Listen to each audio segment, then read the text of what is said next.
Good morning. I'm Becky Norwood with Spotlight Publishing House. This is David L. Cleveland, and he has written a fabulous book, Stop the Monkey Business. David, this book is so fascinating because it's for managers and leadership, and you have a very unique way of expressing yourself as far as when you say stop the monkey business, you mean exactly that. Let's talk about these 8 WTFs.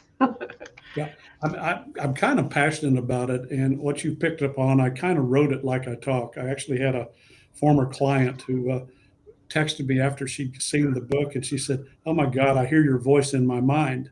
And I said, "Oh, well, hold on." I said, "The audiobook's about to come out, and you can get it and listen on your radio, and not have to hear your voice, my voice in your mind." So, yeah, this is nothing more than what I've done as a manager over the years, and then probably really honed into some thoughts as I've been a consultant over the last 7 or 8 years with business leaders and owners. That's my client base, and some nonprofit CEOs. But I've worked with them to help them do strategy, to help them do team building, and out of that, seems like the same problems keep cropping up, and that's what started to become the 8 WTFs. In fact, one in my office here, you could, if you looked out on my whiteboard, you'd see the top: execution needs strategy for breakfast, and it's so Right. true.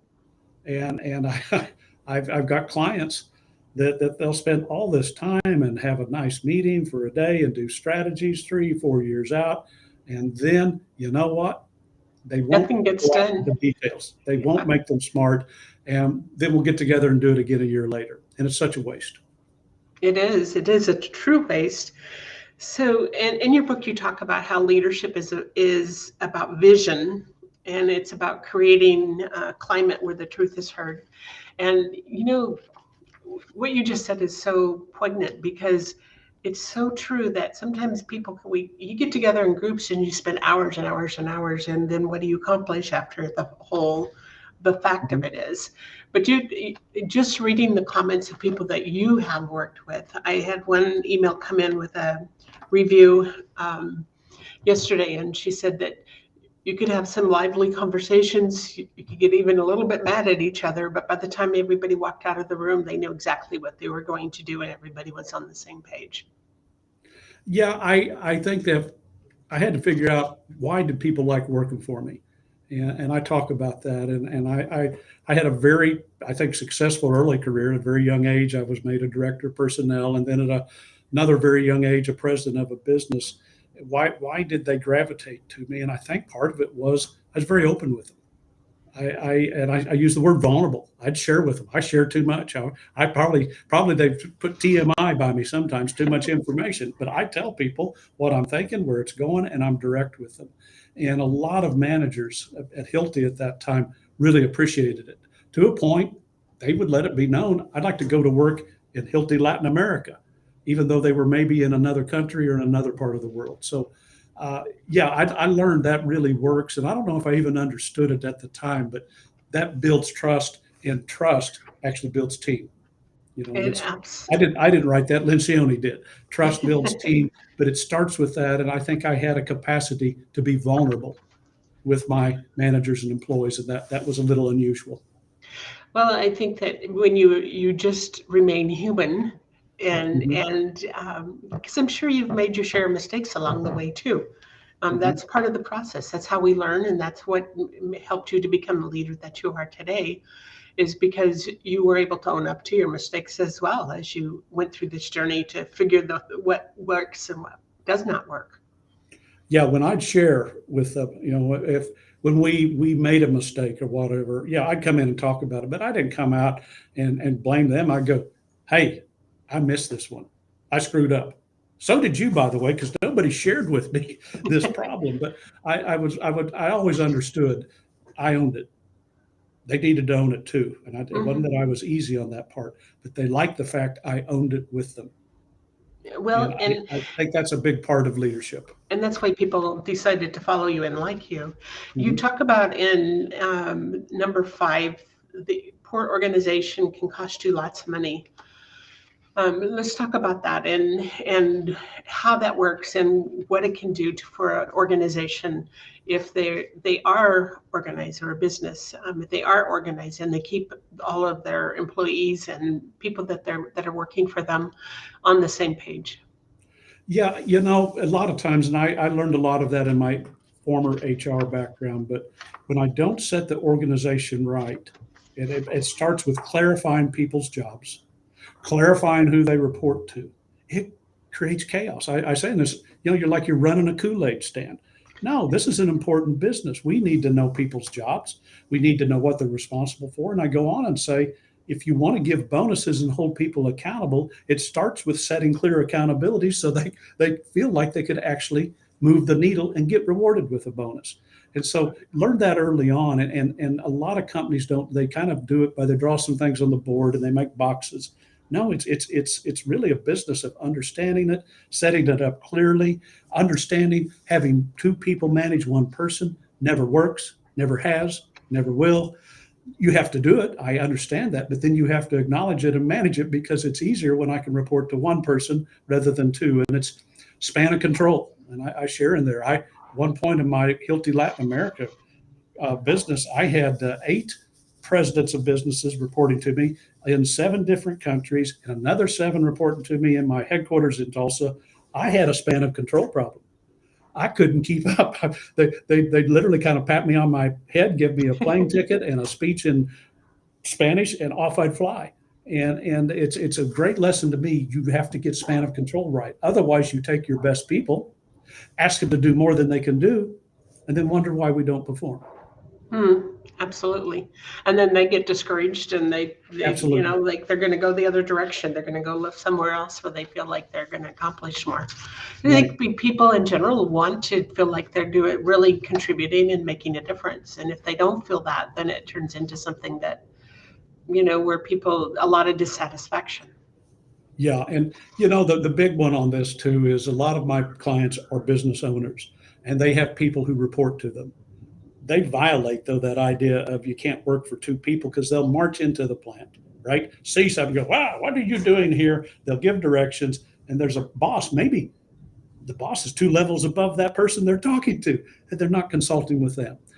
It does nothing but create chaos. Plus, it kind of hurts the feelings and doesn't make your employees so loyal to you when they know you don't honor and respect them and their ability to manage their business. So it's an organization. It's hard work. It's not as exciting as customer service and things like that, but you have to do it. It's hard work, and if you do it, it'll make you more effective. Beautiful. What about leadership styles? You say in chapter 8, all leadership styles are right sometimes. Yeah.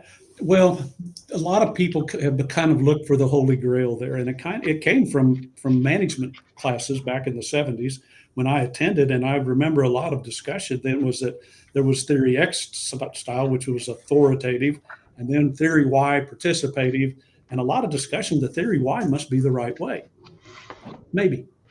The problem is it's not true all the time, and the research by Hersey and Blanchard of the 4 leadership styles that exist, and that a good manager can operate in any of the 4 when it's required by the situation or the employee. It showed it, and I started to see it too. And I could give you an assessment test right now that they have for that, and we'd say, Becky's good at the coaching style, and she's very good at the participative style. But then we go, and so the telling people what to do, she kind of struggles with sometimes because she struggles being direct. What does that mean? Sometimes that style is required. Sometimes we need to tell people what to do. Right, and so absolutely. The employer, the manager, needs to start to adapt. And once you learn to operate in all 4 styles, oh, wow, you can start to become a very effective manager. So I learned that one early on. I taught situational leadership when I was an HR executive for Hilti. Guess what? Hilti's still teaching situational leadership in some different forms, but the same thing. Oh, my God, that's almost 40 years ago. You're dating yourself. Yeah, I'm pretty old. And so when you're bringing this book to the world, and there'll be a lot of opportunities in the way that you serve today that people will pick up the copy of this book. It's not a difficult read. It's not a long read. but it's packed full of valuable information. What is the biggest number one takeaway you want them to walk away with? I think number one is I think most people kind of know these things or they've heard them before. I didn't invent them. I gave lots of credits in the bibliography. I didn't invent them, but it's starting to recognize this stuff really works. I mean, it's kind of like, you kidding me? You don't do job descriptions? You don't want to? Well, how come anybody know what to do? And again, I've done lots of coaching. I have people call up and they say, hey, I'm having troubles with my employee. Can you coach us? 90% of the time I go in, and the problem is unclear expectations because we didn't really define what the job was or what a good job was. And they'll all go, they say, oh, I've talked. And I'll go, is it in writing? Oh, no, I don't like to put it in writing. I'm like, get over yourself. This is not hard. Do it. It'll be so much easier than to say, hey, we talked this. Here it is. Why are you not doing this? So it's those simple things. And when I'm able to get through to some of my younger managers and older managers, and they do it, it's pretty easy solutions. It's just hard to do. Well, I know with the people that I have working alongside me, it's once we decided to write everything out, what is expected and kind of the standard operating procedures, and I've been developing that actually in a way to work with my authors. And about a month after I get through with my back-to-back book launches, I'll be able to put that into place. Each one of the different phases of getting ready for publishing will be much more clear and direct, where you understand exactly the steps. And I've been learning that, even though I haven't. I've been publishing for a number of years and worked with a number of authors, that the more clear and the more step-by-step that I am, the better off they are. There's not the questions, Absolutely. And when two people talk, we've just talked here today. And if you came back and somebody asked me what was said, and then we ask you what was said, we both would have a slightly different interpretation. Absolutely. That's okay in this discussion. That's not okay in an employee and boss relationship. We need to be very clear. And that's with your authors. These are customers. We have to define exactly what we're doing. It's very hard to do it just through dialogue. That's why some of them won't write them. So I've told them, Becky, I said, okay, ask the employee to do a follow-up email confirming what they understood from your meeting. Oh, they get those. They'll go, that's not what I said. Well, and the clarity, because what I find is even though if we have the conversations, they're busy just like I'm busy and everything else. And what stays in the head is totally a different thing, Right. And so that's what I'm actually in the process of really spelling out much clearer, so that everybody, I think what little I've been starting to implement with my newest authors, it's kind of fun because it also saves me a lot of time. You hit on it though.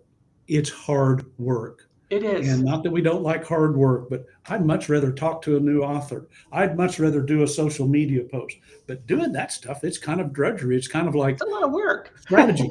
Everybody likes to talk strategy. Oh, new products. Let's talk new products.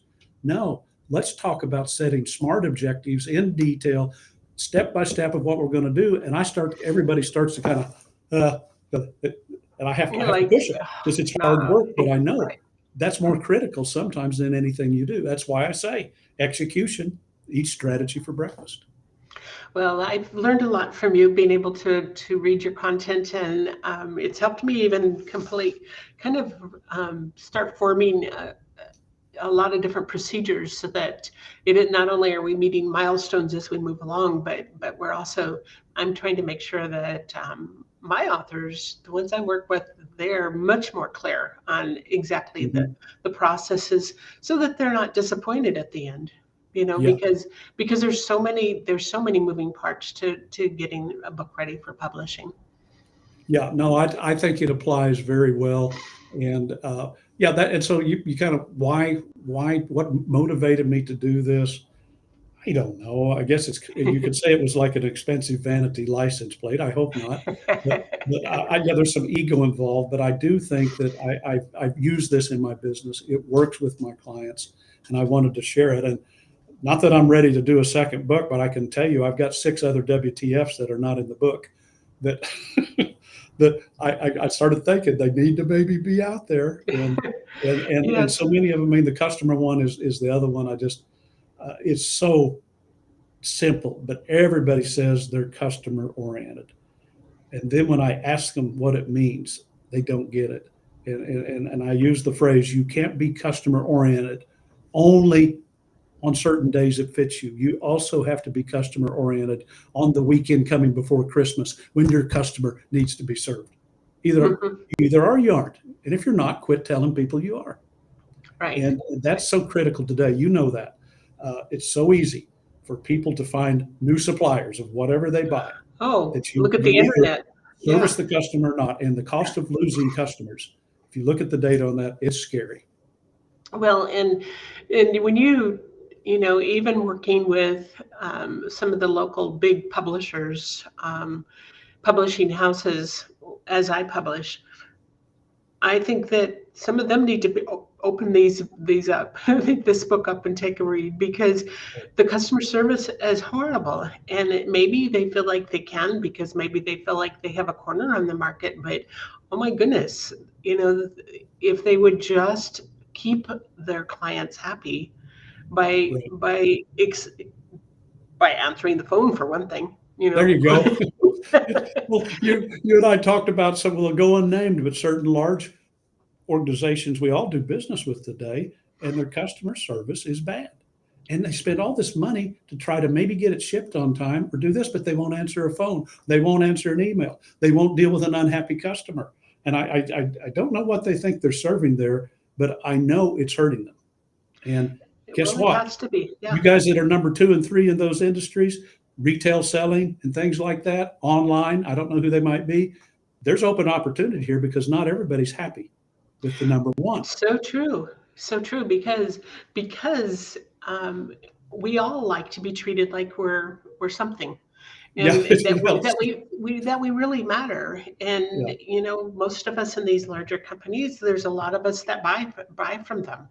Mhm. And um, if you get treated badly enough, we're going to look somewhere else because it's not the way we want to be treated.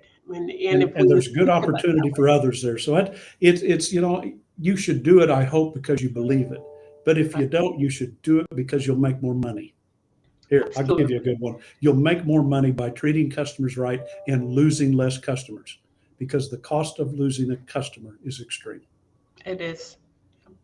Yep, very much. Well, congratulations to you. This is Thank a you. pretty awesome, fascinating book. I always say a book is a tool for business growth. You know, um, Mhm. it sets you apart as quite the expert, and I have really, really enjoyed working with you on this. And I know that it will take this video and we'll put it out for many more to hear. But if you and at some point, it looks like we haven't had any live listeners. We typically have quite a few. Mhm. Um, but if you pick up this book and read it, take to heart what David has talked about. And there's a way to be in touch with him if you have questions on how, maybe something that he's written. David, congratulations. Okay, thank you. And thank you, Becky and Spotlight Publishing. And put a blurb for them. If you're thinking of doing this and you're thinking you might just do a self-publishing type of route in this, think twice. It's a little more complicated than you might think and what's maybe on the advertising. And Becky and her team have done a good job to steer me through this, and we've got her published. We're going to see what we can do. And those that have questions, hey, you can find my email address is on there. You can go to my website at corporateperformancegroup.com and find me there. Be happy to visit with you. Awesome. Very good. Enjoyed our Okay. interview today, and lots of success to you. All right. Appreciate it. Thank Thank you. you. Bye-bye.